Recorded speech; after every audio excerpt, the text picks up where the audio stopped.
The Night Doorbell presenting the Devil Show. It was Jenny's 25th birthday, and she decided to celebrate it with her closest friends at her family's cabin in the woods. They had spent many memorable weekends there, so it felt like the perfect place to ADI the occasion. The cabin was surrounded by dense forests, and it had no cellular reception, making it an ideal escape from the city. As the sun set and the party began, laughter and music filled the cabin. The friends shared stories and enjoyed a delicious dinner. Everything seemed perfect until an unexpected power outage plunged the cabin into darkness. The group laughed it off, thinking it was just a minor inconvenience. However, unease settled in as time passed, and the power didn't return. They lit some candles and flashlights to maintain visibility. Jenny's friend, Rupa, suggested they play a game of hide-and-seek to pass the time. The idea was met with enthusiasm, and they quickly started the game. Jenny closed her eyes and counted to 100 while her friends scattered to hide in the cabin or the surrounding woods. Once she finished counting, she began searching for her friends. One by one, she found them, their laughter breaking the tension in the air. But as Jenny continued searching, she noticed that one of her friends, ADI, was missing. Panic set in as they called out his name, but there was no response. They searched the cabin and the woods, growing more anxious by the minute. ADI had vanished without a trace. Terrified and without any way to contact help due to the lack of cell reception, they decided to stay together in the cabin for the night, hoping ADI would return or the power would come back on. As the hours passed, they heard strange noises outside, rustling in the woods, and whispers in the dark. The night felt endless, and they were unable to sleep. With the first light of dawn, they ventured outside, searching for any sign of ADI. They found something that sent shivers down their spines, a trail of muddy footprints leading into the woods, but they abruptly stopped, as if ADI had vanished into thin air.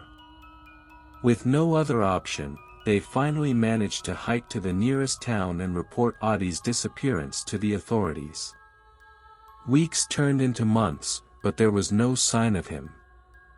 Jenny's birthday celebration had turned into a nightmare they couldn't forget, haunted by the mystery of Adi's disappearance and the unsettling events of that fateful night. Months passed, and Adi's disappearance remained a chilling mystery. The authorities conducted an extensive search of the surrounding woods but found no trace of him. Jenny and her friends were left with unanswered questions and a lingering sense of dread. The incident had a profound impact on Jenny and her friends. They couldn't shake the feeling that something sinister had happened that night in the woods. They gathered together regularly to share their experiences and theories, trying to make sense of it all. Strange occurrences continued to haunt them. They would often hear faint whispers and eerie laughter in the middle of the night. Objects in the cabin would move on their own, and the unsettling feeling of being watched never left them. It was as if the woods held a dark secret they were unable to uncover. One evening, Jenny received an anonymous letter in the mail. The letter was handwritten in shaky, uneven letters, and it contained a cryptic message: "Find the hidden path to the truth." It was accompanied by a crude map with an X marking a location deep within the woods, not far from the cabin. Fueled by a mixture of fear and determination, Jenny and her friends decided to follow the map and investigate the mysterious location. Armed with flashlights, they ventured into the heart of the forest, guided only by the moonlight and their determination to uncover the truth about Adi's disappearance. As they reached the X on the map, they discovered an old, overgrown trail leading further into the woods. It was a path they had never noticed before, hidden behind thick foliage. With trembling hearts, they followed the trail deeper into the darkness. The path eventually led them to a small, decrepit cabin hidden deep in the woods. It appeared abandoned for years, but something about it felt ominously familiar. As they cautiously entered the cabin, they were met with a horrifying sight. The walls were covered in strange symbols and markings, and there, in the center of the room, they found a blood-stained journal. The journal belonged to ADI, and its pages told a harrowing tale of his experiences after he had gone missing that night. He wrote about being lured into the cabin by an otherworldly presence, about strange rituals and the feeling of being watched. Audie's words were filled with terror and despair. As they read Audie's journal, a bones-chilling presence filled the cabin, and the candles they had brought flickered violently. It was as if the cabin itself was reacting to the discovery. With a sense of urgency, they collected the journal and left the cabin, vowing to uncover the truth and put an end to the haunting mysteries that had plagued their lives. Little did they know that their search for answers would take them deeper into the supernatural, leading to a confrontation with forces beyond their comprehension, and a final revelation that would change their lives forever. Their determination to unravel the mysteries surrounding Audie's disappearance led Jenny and her friends on a perilous journey into the unknown. Armed with Audie's journal, they began researching the symbols and rituals described within its blood-stained pages, hoping to find clues that would lead them to the truth. Their investigations led them to a local historian who had knowledge of the area's dark history. According to the historian, the cabin they had discovered deep in the woods had once been the site of occult rituals conducted by a secretive cult that worshipped a malevolent entity. This entity was said to have the power to manipulate reality and lure unsuspecting souls into its clutches. Determined to confront the malevolent force responsible for Audie's disappearance, Jenny and her friends returned to the cabin. Armed with the knowledge they had gathered, they attempted to perform a counter-ritual, hoping to banish the entity that had plagued their lives. As they conducted the ritual, the cabin seemed to come alive with an eerie energy. The symbols on the walls began to glow, and a bones-chilling presence filled the room. It was a battle of wills, a struggle between the forces of light and darkness. Just when it seemed that they might succeed, the entity fought back with a ferocious intensity. Shadows twisted and writhed, and the very fabric of reality seemed to warp around them. It was a terrifying and exhausting ordeal, but Jenny and her friends refused to give in. With a final burst of determination, they completed the ritual, invoking a protective barrier to banish the malevolent entity once and for all. The cabin shook violently, and a deafening roar filled the air. In a blinding flash of light, the entity was cast out, and the cabin fell silent. Exhausted and shaken, Jenny and her friends emerged from the cabin, knowing that they had confronted a dark and ancient evil. Audie's journal was sealed away, and they vowed to never speak of the horrors they had witnessed. Years passed, and the memory of that fateful night began to fade. Life returned to normal, but the scars of their ordeal remained. They had faced unimaginable horrors and emerged stronger for it, forever bound by the secrets they shared. But deep in the heart of the woods, the abandoned cabin stood as a silent testament to the darkness that had once lurked within. The malevolent entity was banished, but its presence lingered, a haunting reminder that some mysteries are best left undisturbed. It was a chilly October evening, and I had been invited to my friend Vicky's sister's birthday party at their old, creaky house. Nestled deep in the woods, the place always gave me an eerie feeling, especially at night. As I arrived, the flickering porch light cast eerie shadows on the dilapidated facade. Inside, the atmosphere was tense. The walls seemed to whisper secrets, and the air was heavy with an unexplainable unease. The party-goers tried to mask their discomfort with forced laughter and cheer, but something was amiss. As the night wore on, we gathered in the dimly lit living room.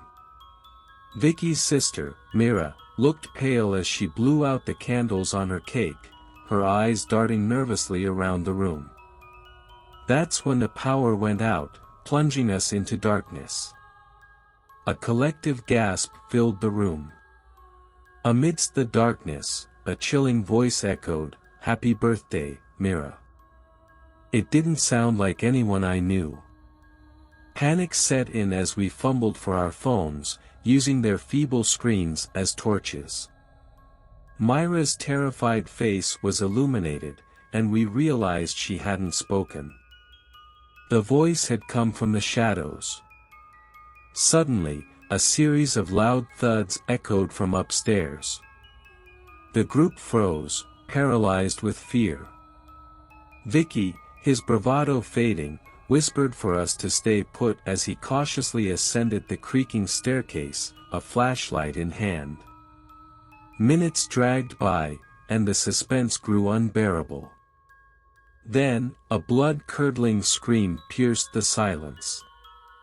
We rushed upstairs, finding Vicky at the end of the corridor, trembling. He pointed to a decrepit attic door. Myra's room was next to the attic, and we had a sinking feeling. As we forced the door open, the sight that greeted us was a horrifying tableau. Mira was bound and gagged, surrounded by eerie symbols scrawled on the walls in what looked like blood. Who had done this, and how had they vanished into thin air? We called the police, but they found no trace of the intruder. The police investigation into the incident was shrouded in mystery. They collected evidence, interviewed witnesses, and even tried to decipher the strange symbols on the attic walls. But each lead only led to dead ends.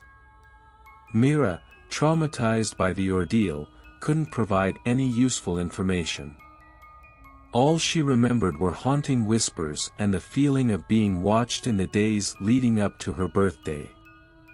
As the weeks passed, the unsettling events continued. Strange occurrences plagued the house, and the once happy family began to unravel. Objects moved on their own, eerie apparitions appeared in the dead of night, and an overwhelming sense of dread permeated every corner. Vicky, desperate to uncover the truth, began researching the house's history. He discovered that it had been built over a forgotten cemetery, and the land was rumored to be cursed. Local legends spoke of restless spirits seeking revenge. Determined to end the torment, Vicky contacted a paranormal investigator who specialized in cleansing haunted spaces. Together, they performed a series of rituals to appease the restless souls believed to inhabit the house. The atmosphere grew even more tense as they delved deeper into the supernatural. One fateful night, during a particularly intense ritual, a malevolent force manifested itself. A shadowy figure, distorted and contorted, emerged from the darkness. It let out an unearthly scream, shattering windows and extinguishing candles. The investigator fought to banish the entity, and Vicky recited incantations he had found during his research. It was a harrowing battle between the living and the dead, a battle that seemed to last an eternity. Finally, with a blinding flash of light and an ear-splitting roar, the entity dissipated, leaving an eerie silence in its wake. The curse that had plagued the house for generations was broken. As the first rays of dawn broke through the windows, Vicky and the investigator surveyed the house, now calm and peaceful. The nightmare had ended, and Mira and her family could finally find solace. But the memory of that suspenseful, creepy, and horrifying birthday party, and the real-life horror that followed, would forever haunt their dreams. The house would forever be a place of unsettling tales and whispered legends, a reminder that sometimes, the most chilling stories are the ones that happen in our own lives. Friends, how did you like the story? Don't forget to write in the comments, like the video and subscribe to the channel. See you tomorrow with another new interesting story. Thank you.